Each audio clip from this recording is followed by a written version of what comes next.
because he's a speaker. Um, Last week when I did International Museum Day, on behalf of SAMA, I did quite a few radio interviews and on talk shows. And that was the only question that journalists ask me was how are museums going to survive? How are we going to make funds? And it actually kind of focused my mind because I have to think about answers while you're talking, while they're asking the questions. I'm going to leave it now first to the other, to the three speakers to start with it. Most of them have in common that they've created quite a lot of partnerships with the local community, and that is one of the things I raised last week. Is that the museums who survive either have government funding or they have great support from their communities, and in most cases both. So I'm going to start with the first speaker is John T. Dreyer. He's the manager at the Hout Bay Museum, and he's going to talk a bit more about general collaboration in general, but specifically with the Dennis Goldberg Legacy Foundation that is on his site. Over to you, John T. Do I have to show you PowerPoint or can you? You can show it for me if you don't mind.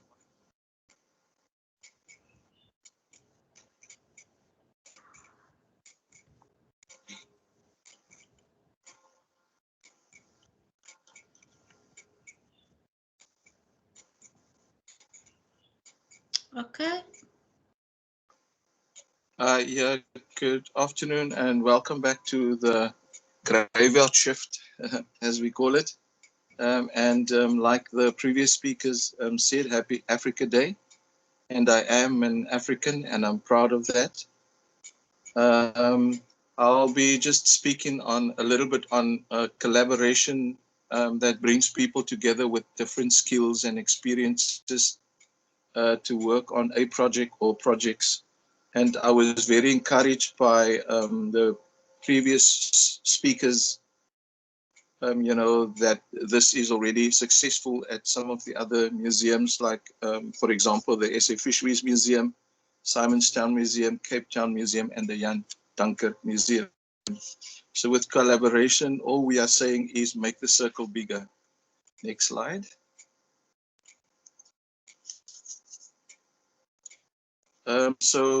For collaboration, it is there to enhance, of course, your team performance and improve on projects, helping organizations like museums and other stakeholders and organizations within the area, abroad and locally and nationally to reach their strategic goals. And, it's all about teamwork and trust and inspiration and success and support and assist and to share. Next slide. With us, like some of the other museums, we are fortunate to have the Dennis Goldberg House of Hope on the museum property. They will most probably be finishing off the building soon, but we've been working on projects. There's two members of staff from the Hout Bay Museum on the EPWP project that assists them with their work and also with the projects, and we will continue that collaboration with them. Of course, in the near future, they have a amphitheater, which of course will be used. They have some space available. So does the museum, of course, a hall, for learners to come and to do the projects and programs in collaboration. Next slide. Of course, with collaboration, there's always action. And, the collaboration needs a action plan. This is just an example of the one that, we use and so on. And then it also is complemented with a online meeting, to discuss and complete the action plan, and so on. And I'm always encouraged by what John C. Maxwell said. He said, if you fail to plan, then you plan to fail. So this action plan becomes the backbone of, the collaboration on the project. Next slide. Of course, the collaboration is, that we have. I mean, Simonstown, I heard they have a whole list of stakeholders. We've only got the two at the moment. It's Cape Houtbay Tourism Connect and ourselves, and we are working on a third one, to collaborate on some of the projects. At the moment, it's just the Dennis Goldberg House of Hope, and I'm sure that most of you know who Dennis Goldberg is, the late Professor Dennis Goldberg. And of course, on Freedom Day, we had this project where some of the learners from the previously disadvantaged communities of Imizamietu and Hangberg, we invited them to come. And so they had to do a building project. And, all of this, was great. But, before we get to that, I mean, there's always that action plan and how many learners, the transport, the cost, time frames, collect and return, refreshments, because you're dealing with learners that will most probably be, occupied for half of the day. So you need refreshments. And, with the building project that we had, they needed materials, including the paint and brushes and glue. And then we, of course, made the museum hall available. You got to check whether the toilets are in order, whether your facilitators and presenters, all of that needs to be put into place. And of course, with COVID-19, you have to make sure that you have your COVID-19 register. So about 18 of the learners were invited from the two communities, and so on, to come. And they had a tour, of course. Next slide. These were the learners that in the new building next door to the museum, they were invited on a tour through the Dennis Goldberg House of Hope. And after the tour, they were supplied with materials, and then they had to now build their model of the Dennis Goldberg House of Hope. Next slide. The next few slides is just some of the models that some of the learners built, and so on, which was quite fun. But you can imagine what the floor and the museum hall looked like. Next slide.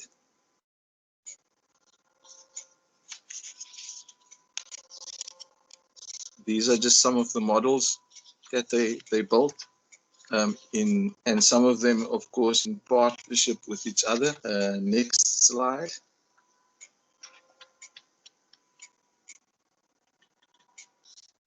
And then the next one. So some of them decided that they will work in partners. They will collaborate and have some teamwork, and so on. So, from our side, we enjoy the collaboration, partnership, working with Dennis Goldberg. And like I said, there's a few others, like Simonstown Museum and other, Jan Danker and SA Fisheries and Cape Town Museum, and so on.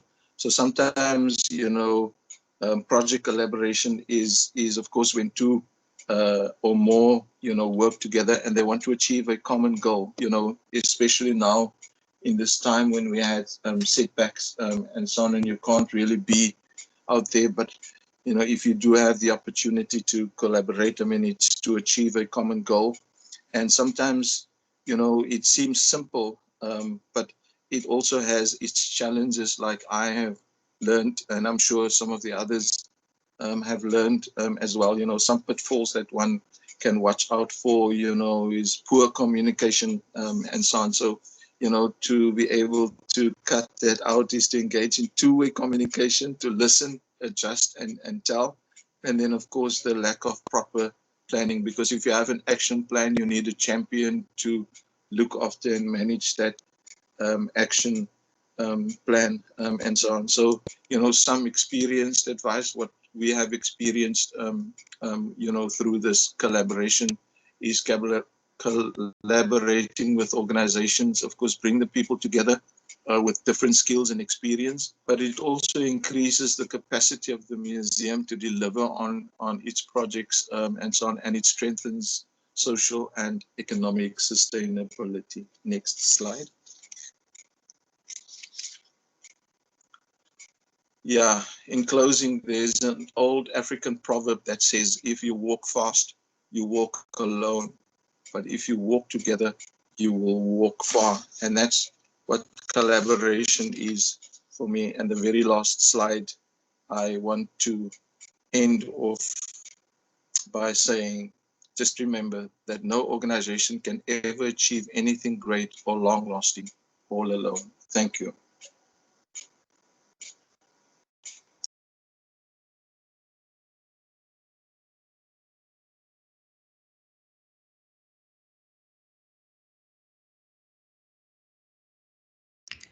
Thank you, Chanti.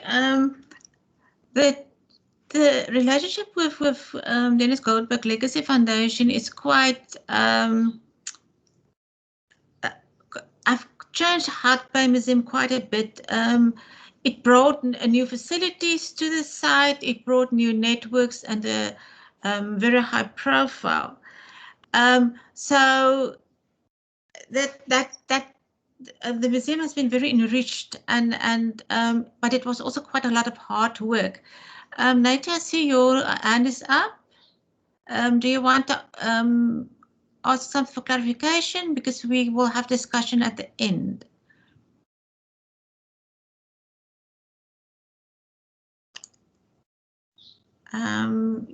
Okay, there's...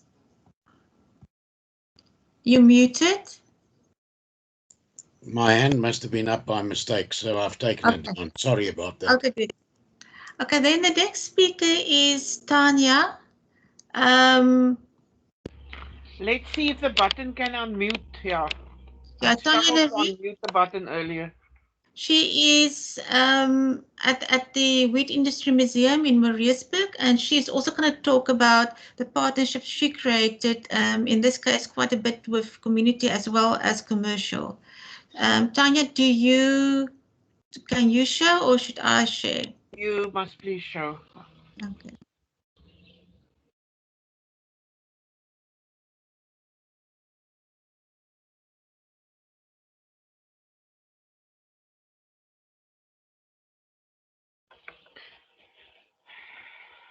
Okay. I am more going to talk about partnership in the commercial as well as marketing area. That is where most of our partnerships has been working. Our partnerships has been ongoing. Some of them has been ongoing for 20 years plus.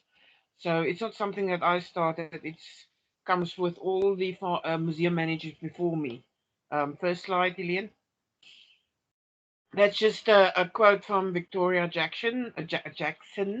She's a professor of English at the New York City University. The museums are vital links to our community's past. The support we receive from the community helps to make sure that they will be there for future generations to enjoy. Next slide. Okay. Now, the local businesses that has been supporting us or that we've been in partnership us with are mainly those businesses that are working in the wheat industry. So the museum has the privilege of having a piece of ground up at the land up at the N7, where every year we rent it from the Swartland municipality and we plant wheat for extra income.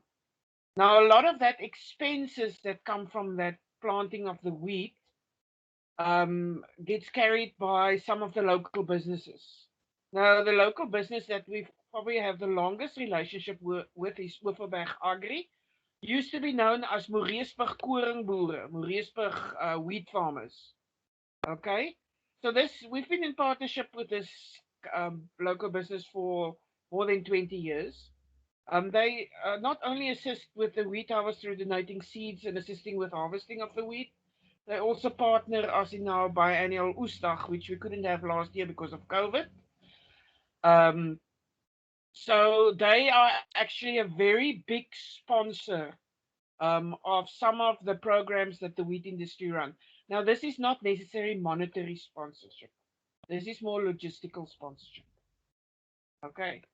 Their sponsorship, as well as the company after them, the Forska Nexus, which is also local, also in the wheat industry. They sponsor fertilizer and pesticides for the wheat harvest.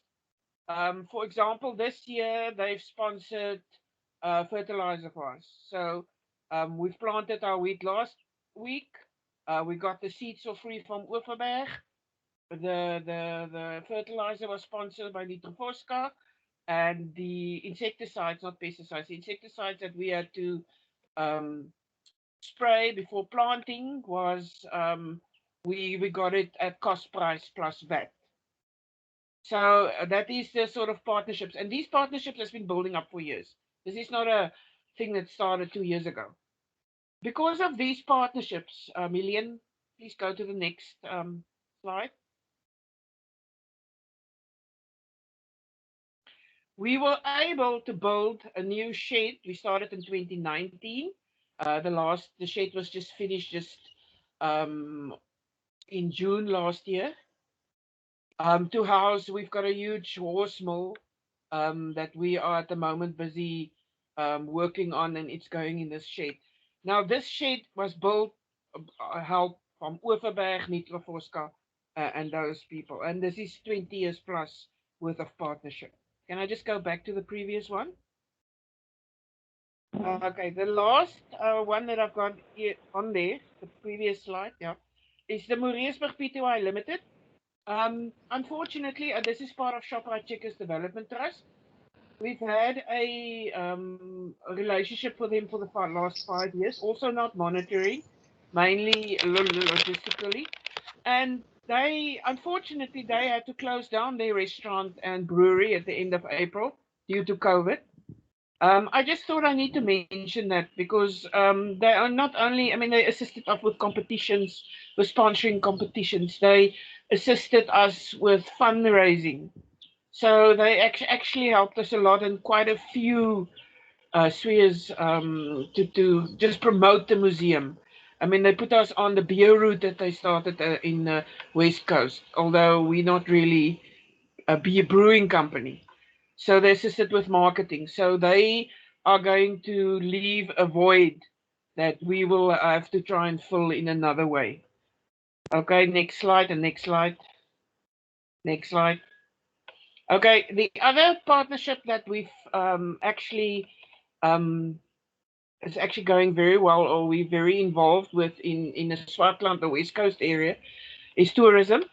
We are represented on Moreesburg Koring Tourism, and because of that, we also go through to Swartland Tourism. At the moment, for example, I'm chairperson of the Moreesburg Koringberg Tourism Committee. Now, where this help in that sense is that we have a very small marketing budget, most museums have. So we partner with the tourism organizations and we assist with manning their stands at the Swartland Skou or at Cape Net Expo, and this gives us free exposure. I like if there's anything for free that can help the museum, I'm there. And especially as much as I can do with tourism, I try to involve the museum in anything tourism. Next slide. This is Moreesburg Koringberg Tourism's stand at the 2019 Swartland Skou, which is one of the biggest skou after Nampa in South Africa. This is just we were manning that stand that day. You can see there's quite a few wheat industry brochures and pictures around. Next slide, please. Then other organizations or businesses in the area, or in the West Coast area. The first one, the West Coast Museum Forum, it was established in 2016 to create a better relationship between museums in the West Coast region. The members does not only consist about the bigger museums, it's also the small private museums, it's local museums, it's municipal museums, and then the Wheat Industry Museum is the only provincial aided museum. Okay. Now, this partnership includes that we assist each other with marketing. For example, the West Coast Museum Forum used to have a stand at the Riebeek Olive Festival every year. We got it for free, and we promoted the museums in the West Coast in that stand. We also share knowledge in restoration, conserving, anything that we HR, we share knowledge between the museums. And then the Wheat Industry Museum also assist in that. We run an EPWP program to help with staffing at some of the smaller museums. Then I thought I need to put in Jan Dankert in Portable. We've actually been in the last few years be doing quite a lot of projects together, especially partnering in the celebrations of special days, mainly Women's Day, Youth Day, Heritage Day. Then we at the moment are also partners in a migrant labor exhibit, which includes an oral history project, which hopefully would be done within the next month, for which we received money from DCAS. Next slide, please. This is just to show you more or less all the members of the West Coast Museum Forum. It's the smaller museums like Malmesbury, Citrusdal Museum, and then the bigger places, the West Coast Fossil Park, Ikwatu, they are all members of the West Coast Fossil Park. Next slide, please. Then one of our other big partners are the Swartland Maquette Veteran and Tractor Club. Also, the museum has also had a long relationship with this club. They assist us with the upkeep of our harvesters and tractors. That's on exhibit in the museum. They're also a big contributor to the biannual Oestdag. You can see there's a few pictures there. And then the club also assists with the planting and harvesting of the wheat when needed. So it doesn't mean they always help us, but when we run out of people that can assist, for example, with harvesting, I can always call the Swartland, one of the tractor clubs, and they would try and find somebody to assist us. We've got a member of the Paquette Veteran Tractor Club on my board of trustees. So underneath there's just a picture of mules harvesting. Next slide, please. And there's the Swartland Veteran Tractor Club at the Harvest Day, just doing their thing. Next slide, please. Then the two other partnerships that we used to have in the past that we are trying to get going again, I'm talking about that as well, is Gaan South Africa and Pioneers Food Bekomo. Now, Gaan South Africa at the moment is also having trouble with money, mainly because of they couldn't have NAMPO last year, and that's where they got most of their money from. But they are interested in doing sponsoring a part of our moles exhibit. It's coming in a new shed. Then during COVID, I've decided that I'm gonna talk to Pioneer Foods again. I did a presentation to them, and we would like to start we are planning a mobile educational program that we basically can go to schools, because we work a lot with farm schools, go to schools, and we've basically have this container we just open up, and the educational programs is for them to use. And Pioneer Foods or Bekomo is they are interested in sponsoring that, but that is also going to depend on COVID and what's going to happen. The third wave, etc., etc. Next slide, please. Then the last one I just put in, we've started working on this just before COVID or the pandemic, the lockdown. I have been in talks with Willem Prinsloo Museum in Cullinan. We've started talking last week again. Agritourism before the pandemic, now no one wants to visit. There's almost no tourists. Was one of the biggest growing tourism opportunities in the world. And the idea is to sort of start a agritourism route, which includes some of the agricultural museums in South Africa. With that, as well as visiting certain farms. So if you're in the Northwest, you go and visit Millie Farm. If you are here in the Swartland, you go for potatoes and wheat, etc., etc. That's just examples that we were talking about. At the moment, it's very informal, nothing formal, but that is a partnership that we envisage for the future. Okay, and that is it.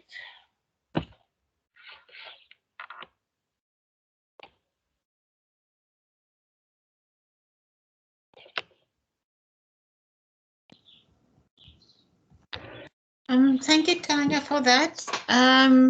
It's quite a variety of people, and you've been very successful in creating those partnerships. The last speaker is Felicity Strofeld from the SA Fisheries Museum, and she's going to talk about, there's no presentation, but she's going to talk about the relationship she has with the local communities. Okay. I don't know what I want to see myself. Okay. Mine is very informal. Can you hear me? I just get an indication.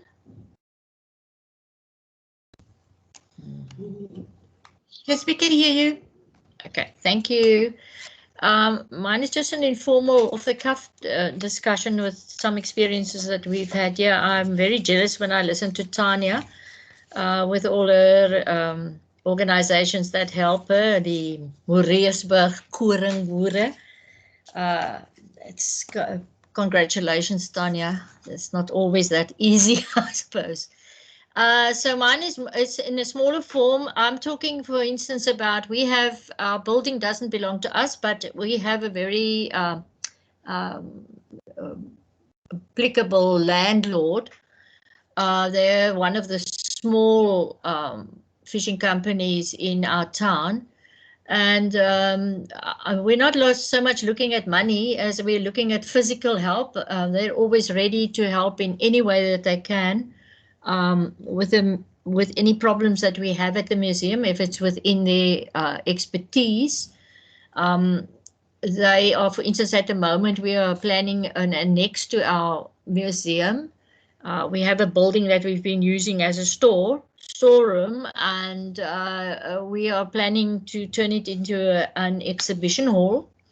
And they are renovating the building on the outside. We've done quite a lot of work on the inside, and they will also be helping us probably with three-dimensional parts of whatever we eventually plan on exhibiting there in this building. We belong, the museum is a member of the Veldrift Tourism Organization, and I am the vice chairman of the tourism committee in Veldrift. So we have a very close relationship, the museum and tourism, and we have projects that each member of the committee lands up doing, and mine is very often in the media form of helping to, they send me information, say there is a company that wants to make a YouTube video in Veldrift and about, say, stories and history of Veldrift, and then they call on the museum and we help. We've just put out a new one about 2 weeks ago. It's on YouTube and it's called Veldrift. So we have a very good working relationship. They have brought many opportunities to the museum to be presented on different programs on television, on national television. The latest one was the visit during COVID of the Voetspore span. I think they're busy now with their, it's on circuit at the moment. Also have instances where we speak about the museum and what goes on in Veldhoven on the radio. We have a website, which, of course, many of these things appear. Then I have a very good report and reaction with cultural organizations in my town. The ATKV, Afrikaanse Taal en Kultuurvereniging, and the VLV, which is the ladies' organization. We've presented many storytelling events, and then, as I say, tourism and the cultural organizations and the museum collaborate on doing this. We have Friends of the Museum, established Friends of the Museum, and you've heard already from Elsie van der Linde this morning, our president of our Friends organization. And we're very into this waterwise and indigenous garden establishment. She showed you a slide earlier of the garden in front of the museum. There was nothing there before they started with that garden, and it's actually a beautiful garden now. We've also started a friendship garden in Veldrift, how many years ago? 8 years ago. And it was established on Mandela Day, and we keep it to, there's big activity there every Mandela Day. The friends get together and bring people, and we get together in the museum and tourism and the municipality, and we make improvements, but we don't keep it only there. We have created an indigenous garden at our local school in Noordhoek. And we're also planning at the moment with the friends that we would continue our, possibly our herb and edible garden, that we may suggest to the school that we'd like to do something for them as well. Maybe one could look then more in the edible line. We also, the plants and the garden leads to funds being generated because we propagate plants which we set up for sale. Also around the COVID experience, I experienced quite a lot of cooperation and collaboration with some of these organizations that I've already mentioned, for instance, the ATKV, and then also our local churches. During COVID, we were all part of helping the needy people in the community, and I got the EPWP members. We only have 2 at our museum, and they moved into the community and ascertained which families were really in need, and concentrated on the children, and that then brought us the information back. And we had a voluntary knitting group here in town that supplied knitted articles for the needy people in our community, and it was all sort of done through collaborating with the museum, with the ATKV, with the churches. Yeah, and we even moved outside the town and helped a group in Diasville, which is at St. Helena Bay. And then perhaps just to mention that the museum has also extended its museum in a certain way in what we call Bokkomlaan in Veldhoven, which is our traditional fishing industry. And we work with one or more of the Bokkom houses that are still functioning to take visitors, when we get visitors, to a Bokkom house, and to give them the full-on experience of how the fish is caught, how it is prepared, and all the rest of it. And also it includes a tasting session usually. And I think basically that's it. I hope I didn't bore you because I haven't got a presentation, but there we go. Thank you very much. Thank you, Felicity. Now there's chance for people to ask questions or have comments. Anybody that wants to say something?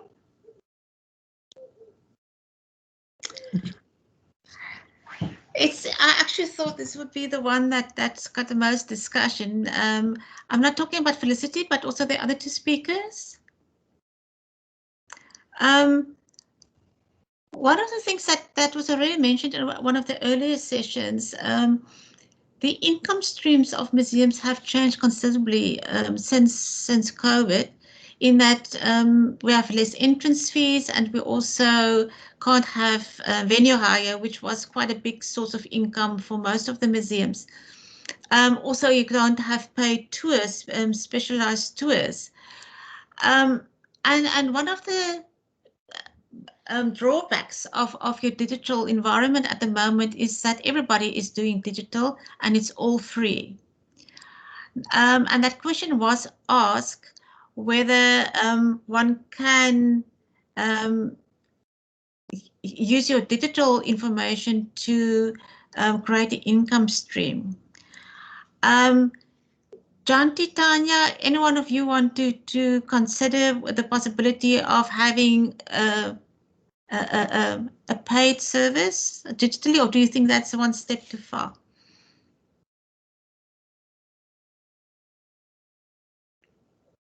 Helene, that's a little bit of a difficult issue for me. I haven't spoken or discussed this with my board or my staff. It's you would like to be as inclusive as possible and get to as many people as possible. And if you're going to start charging for certain services, that's going to defeat the purpose, especially because our main people that we work with, communities that we work with, is poor communities. And most of them don't have Wi-Fi, and most of them are in a rural setting that's 40 kilometers from the nearest town. And some of our farm schools that we go and visit is like that. So in some of the farm schools, you don't even get cell reception.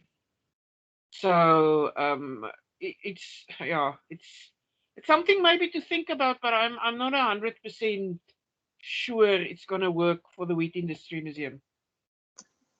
I agree with Tanya.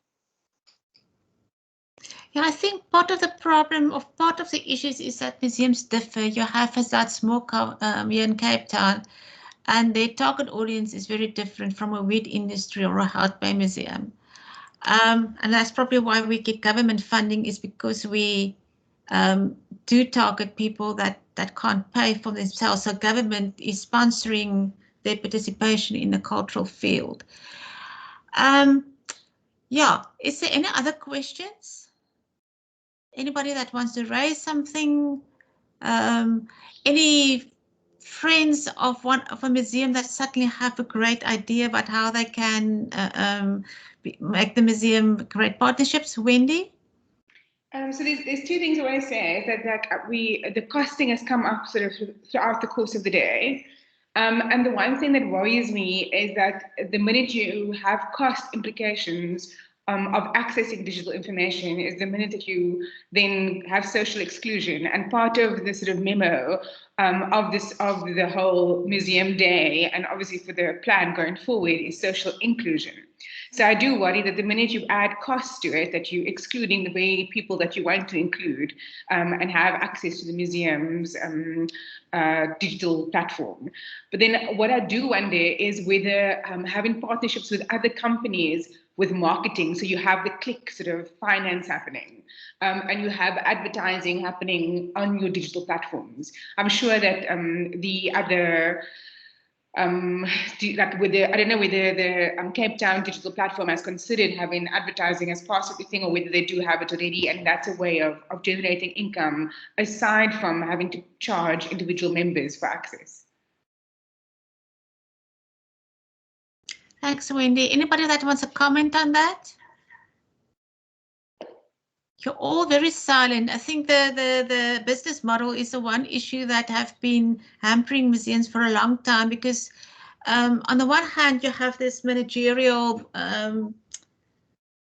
environment that we lived in worldwide that say that you must be sustainable, financially sustainable, And at the same time, you have to deliver services to people who cannot afford even basic. They're struggling to survive, buying food, transport to work. A lot of we see all these numbers of people who don't have work, and it's getting worse now.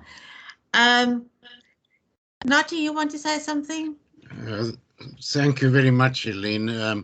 I think that there is certainly a lot of food for thought, and Tanya's presentation in particular made me sit and think about developing partnerships with commercial companies and that sort of thing, particularly in the medical museum. There are many drug manufacturers and people who make surgical instruments, etc., etc., and one wonders whether that is a really untapped source at the moment that we have not really done. But one of the biggest difficulties when you're talking about friends of a museum is most of those people are really just volunteers, and they sort of give their time to do things for the museum. But what you really need here is maybe somebody who is a paid official who can, on behalf of museums, knowing the needs of various museums, could do some fund collecting or sponsorships or whatever the case may be. I think it's very difficult when you're dealing with volunteers to try and get them to raise funds. And one wonders whether a professional person who could do that on behalf of the museums would in fact not almost pay their own salaries, but at the same time bring in some funds. There's no doubt in my mind that whether it is government or whether it is provincial, that doesn't seem to be any money available. And one is just going to learn to have to help yourself if you want to sustain the museums into the future. And that's the way I see it. I don't know if other members would like to make some comments on that too. But that, I think, is a great difficulty that we have. And I think we are all aware of the fact that, as they say, money is few at the moment. Thank you, Nati. Tanya, you've been very successful in creating these partnerships, and it goes beyond your friends' organization. Can you comment? Do you have any advice? I think in the rural communities, there's maybe a bigger sense of community, and it's easier to create partnerships with the local businesses, for example. I mean, we can walk into the spa, the manager of the spa, and said we need a prize for our speech competition, and they will try and assist as far as possible. While I think if you go to a spa in the middle of Cape Town, it's not going to be so easy. So that is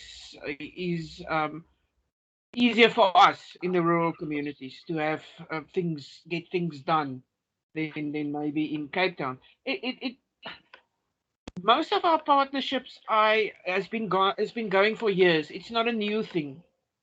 The newer partnerships are more in marketing area and that sort of thing. And none of our partnerships that we have at the moment is monetary. It's all mainly logistical. We don't get money. We get help. We get sponsorship, etc., etc. Thank you. And when is it a new hand or an old hand? It's a new hand. I just want to make a comment because like everyone's talking about the partnerships that are made, and these are all handshake partnerships. These are not monetary partnerships. These are, I'll help you do this for the community. I'll help you do that for the community. And if you're doing a digital platform, handshake partnerships don't work. You need someone to buy a block of advertising on the digital website in order to give you money, and they pay you to put their ad on your website. So you need to have that kind of partnership. So it's a corporate thing where it's not a handshake, but it's if you buy space on a digital website to advertise whatever it is. And therefore, what Nati was mentioning, the sort of cosmetics and the medicine sort of companies and those companies can buy into the Cape Town Medical Museum, for instance, and you can get other sort of social companies and NGOs advertising, doing block advertising on digital platforms, but they have to pay you to do it, and it's not necessarily a handshake agreement, which is what we've been sort of, it sounds like that's what's been happening so far, but we need to step up the game if we want some sort of independence and if you want sort of some self-efficiency. You have to step up the game, and they actually have to pay you to advertise on your website. Thank you, Wendy. Anya, you've made a comment in the chat. Maybe you want to say something?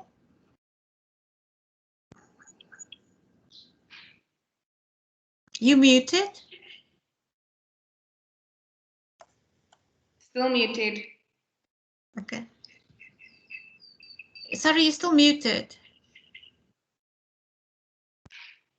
Can you unmute yourself?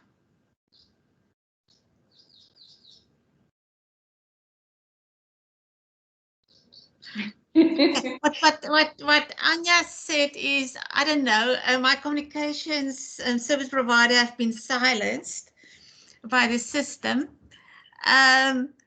Is that to get funding, people and companies need to see the value of museums or the value of being on their website. And so for that, you need traffic. And I think that is also what I was thinking. The first step is to get advertising, is to actually get traffic and to have a broader audience. I think where we're talking about commercial, we have been where museums have been more successful was with research grant companies. Runley Museum have been very successful in getting research funding, and then working with foundations towards a joint purpose, like the Hart Bay Museum. Is there any of the other managers that wants to comment? I also saw Francois was saying, giving all kinds of messages here in the chat.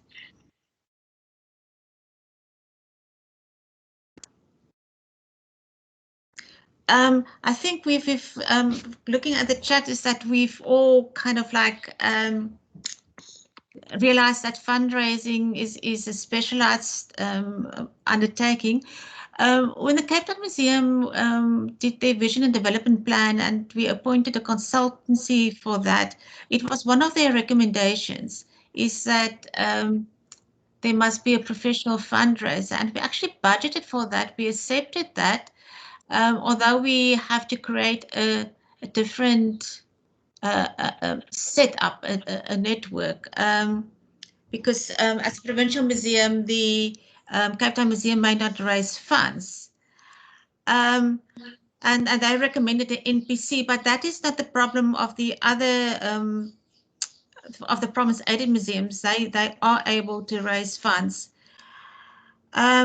I'm just looking here again. Traffic is created by marketing. A marketing strategy needs to be relooked. Okay, so I think that is something that is also have to be taken as about the strategy. I think, and I'm also seeing Francois coming in. The things that we are now getting to conclude is that you, and also looking to what we said earlier, is that you have different audiences. So although a lot of our programs are towards the general community, and in South Africa, your average person in your community is not a rich person, and it varies from very poor to kind of maintaining a middle class environment, but only just. We don't have a lot of rich people, but you also need your global audience, and that you can do through digital, is to reach a global audience. And you also need to market people who have money, like companies, and find some sort of mutual interest, because they're not going to fund you just for the sake of it. And for all that, is that you need to look at your marketing strategy. You need to look at the quality of your programs. And so it's a combination of how you do things, and to have a diverse strategy. both as inclusive organization, but also knowing that you must survive. Francois is keeping saying that digital is not marketing. It's real visitors. Yeah, I think with digital, what you're saying, going back to the first session, is that it's a new audience, and it's an audience we can tap into. It should not be seen as just putting things online, but it must be seen as a real community that can be targeted. Okay, that was also some my final concluding remarks. Before I thank people, is there anybody else that still wants to add something? Wants to make a comment? You don't have to ask a question. Okay, with that then I'm going to conclude. Thank you so everybody for making this day possible. All the speakers, some of them are from the museum, some of them are from governing bodies, friends organizations. Thank you to our facilitators. I think we had a really good day and very interesting programs, and it's really it's a pleasure, and I'm very fortunate to be able to have such a great team like the Metro West Coast Museums. Thank you, everybody, and have a good rest of the week. Thank you, Leon. Have a Bye. good holiday. Thank you, Leah.